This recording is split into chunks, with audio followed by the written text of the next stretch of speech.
দৈর্ঘ্য কিংবা প্রস্থ নয়, এখানে বিশ্ব রেকর্ড গড়ার মাপকাঠি সদস্য সংখ্যা।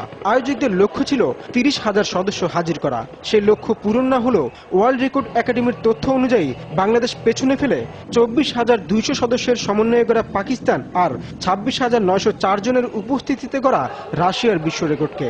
আয়োজকদের মতে বিশ্বের সামনে বাংলাদেশের মানুষের ঐক্য তুলে ধরাই মানব জাতীয় পতাকা তৈরির প্রধান লক্ষ্য। 71-এ আমরা একটা প্রেরণা পেয়েছিলাম, সেই প্রেরণাতে আমরা বিশ্ব জয় করেছি, আমাদের দেশটাকে জয় করেছি, স্বাধীনতা নিয়ে এসেছি।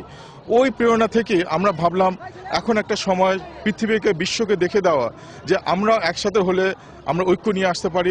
বিশ্ব রেকর্ড দেখার সাক্ষী হতে কানায় কানায় পূর্ণ হয়ে ওঠে জাতীয় প্যারেড গ্রাউন্ড, আর তাদের সবারই কণ্ঠে ছিল একতার সুর।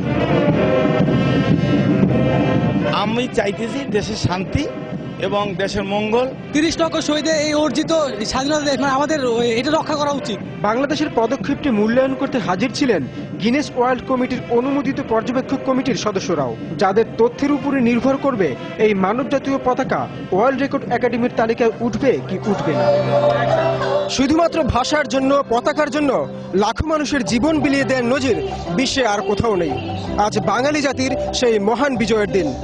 বিজয়ের মাসে, বিজয়ের দিনে বিজয়ের মাত্রা বাড়িয়ে দিতেই এই বিশ্ব রেকর্ড করার প্রচেষ্টা।